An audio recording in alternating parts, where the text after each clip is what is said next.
ഓ ഇന്ന് മാമന്റെ കൂടെയാണല്ലോ എന്റെ മോൻ പോണത്. കുട്ടപ്പനായല്ലേ? കുട്ടപ്പനായി.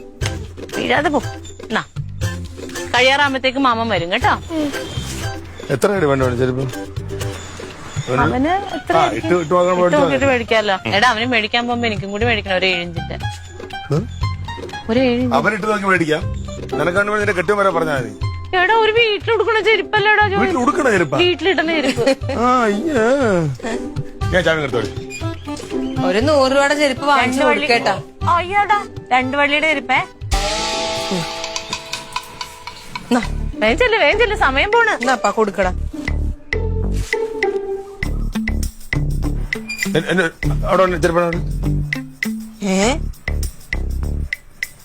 ഇതെന്തൊരു കൃതി. ഇത് ഈ ഒരെണ്ണം മാത്രം എടുത്തിട്ട് പോണതാരെ? ഇതെവിടെ പോയി?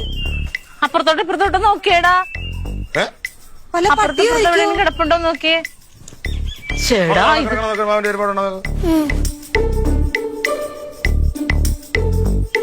ഇതെന്തൊരു കളി ദൈവമേ. ഇവിടെ ഒന്നും ഇല്ലാട്ടാ. ഈ പരിസരത്തൊന്നുമില്ല. പട്ടി വല്ലതും കടിച്ചോണ്ട് പോയോ? ഇതിപ്പോ ഇവന്റെ ഒരു ചെരുപ്പ് കാണാതായി, എന്റെ ഒരു ചെരുപ്പ് കാണാതായി. ഇതെന്ത് ഒരെണ്ണം മാത്രം എടുക്കണ പട്ടിയാ? ഇത് നല്ല പാട്. ചെരുപ്പില്ല അങ്ങനെ ട്യൂഷൻ പോണ ഇപ്പൊ? ട്യൂഷൻ ഉണ്ടാ ചെരുപ്പില്ലാതെ അങ്ങനെ പോവും. ഇത് പിടിച്ചോ. എന്തേ ചെരുപ്പില്ലാതെ എങ്ങനെ പോവും?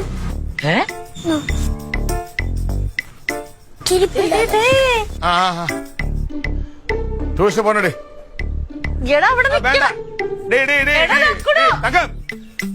എടാ കടേന്ന് ഒരു ഇന്നലെയും പോയിട്ടില്ലടാ. ഒരു വസ്തു പഠിക്കൂലടാ അവൻ. അതെ പോണ്ട. ട്യൂഷൻ പോണേ. ഞാൻ ഇവിടെ ഉണ്ടല്ലോ. ഈ അടിച്ചോണ്ട് പട്ടിയൊന്നും കണ്ടുപിടിക്കാണ്. പോണ്ട.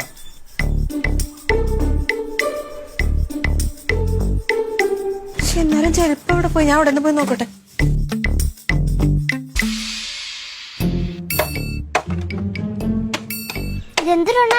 ചുറ്റി വെച്ച് വണ്ടി അടിച്ച് പൊട്ടിക്കാൻ പോണോ? വണ്ടി അടിച്ച് പൊട്ടിക്കല്ലാണ്ട് ഇവിടുത്തെ ഒരു നട്ട് ഇളകി വരുന്നില്ല. അത് സ്പാനർ കയറ്റി ഇറക്കാനും പറ്റത്തില്ല. നമുക്ക് നോക്കാം. ഒരു കാര്യം ചെയ്യാൻ പറ്റില്ല എന്ന് പറഞ്ഞെടുത്ത് അത് ചെയ്ത് വിജയിക്കുന്നിടത്താണല്ലോ ഹീറോയിസം വരുന്നത്. ഏത് അത് നിനക്കേ ഈ സ്കൂളിൽ പഠിക്കാൻ പോകുന്നതിനോടൊന്നും വലിയ താല്പര്യമില്ലെന്ന് തോന്നുന്നല്ലോ. ഇല്ല. ഇല്ലേ? കൊടുവേ. സ്കൂളിൽ പഠിക്കാൻ താല്പര്യമില്ലെന്നുണ്ടെങ്കിൽ നമ്മൾ അതിന് പോയി വെറുതെ 10-12 വർഷം കൊണ്ട് കളയരുത്. സാമ്പത്തിക നഷ്ടം, സമയനഷ്ടം, യൂണിഫോം നഷ്ടം, അങ്ങനെ കുറെ നഷ്ടങ്ങളുണ്ട്. നിനക്ക് ഇഷ്ടപ്പെട്ട മേഖല ഏതാന്ന് വെച്ചാൽ അത് തെരഞ്ഞുപിടിച്ച് അതിന്റെ പുറകെ പോകണം.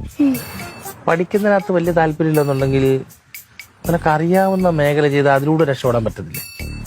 ഉദാഹരണത്തിന് പാട്ട് പാടാൻ അറിയാം? ഇല്ലേ? സ്പോർട്സ്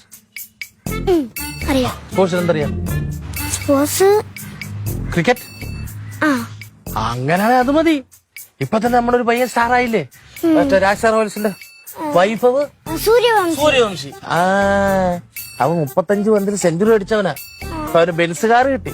ഇനി ഇന്ത്യൻ ക്രിക്കറ്റ് ടീമിൽ കിട്ടും, കോടികൾ കിട്ടും. അങ്ങനെ ഉണ്ടെങ്കിൽ നമുക്ക് അത് പിടിച്ചാലോ? പഠിത്തം വേണ്ട. ഞാനും കളിക്കാറുണ്ടല്ലോ. എന്ത് കളിക്കാറ്? എത്രയോ ബോള് പറമ്പിൽ പോയി കിടക്കുന്നു. അത് ഇവിടുന്ന് കൈരുട്ടി എറിഞ്ഞല്ലേ. അങ്ങനെ പോരാ. ഒരാൾ ഊക്കോടെ ബോൾ എറിയുമ്പോ 6 അടിച്ച് ഇവിടുന്ന് നേരെ കാര്യവട്ട സ്റ്റേഡിയത്തിൽ കൊണ്ടുവരണം. ഞാൻ പണ്ട് കളിക്കുന്ന സമയത്തേ പള്ളി ഗ്രൗണ്ടിൽ നിന്ന് ഒറ്റ 6 അടിച്ചിട്ട് പള്ളിയുടെ ആൾക്കാരും കഴിഞ്ഞ് അപ്പുറത്തെ പിന്നെ ചെറ പോയി വീണു. ആ റെക്കോർഡ് ഇതുവരെ കൊടുക്കാനുള്ള ആരും മാറ്റിയിട്ടില്ല. അറിയാം. എന്നിട്ടൊരു ട്രോഫി പോലും കിട്ടിയില്ലല്ലോ. ട്രോഫി കിട്ടിയില്ല. ആ ബോള് കാണാത്തപ്പോ ടീം മുങ്ങളോട് ചീത്ത പറഞ്ഞു. എന്നാലും കുഴപ്പമില്ല. അപ്പൊ ഒരു കാര്യം ചെയ്യാം, പിന്നെ ക്രിക്കറ്റ് അക്കാദമി കൊണ്ടു നിർത്താം. അത് എപ്പോഴൊന്നും കളിക്കാൻ പറ്റൂല, ഇടയ്ക്കിടയ്ക്ക് കളിക്കാം. അങ്ങനെയാണെങ്കിൽ സിനിമാറ്റിക് ഡാൻസിന് പോയാലോ? താല്പര്യമില്ല. കരാട്ടെ, ജൂഡോ, കുങ്ഫു, കളരി ഒന്നും താല്പര്യമില്ല. പറഞ്ഞു വന്നപ്പോ ഒന്നിനോട് യാതൊരുവിധ താല്പര്യമില്ല. കൊള്ളാം. അല്ല മച്ചമ്പയ്ക്ക് തന്നെ വേണം. മക്കളൊരു കാര്യം ചെയ്യും, പോയിരുന്ന തൽക്കാലം പുസ്തകം എടുത്തതല്ലോ പടി.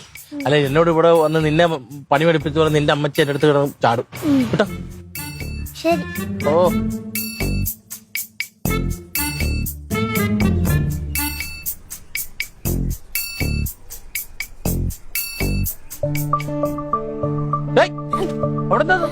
ഒന്നുമില്ല.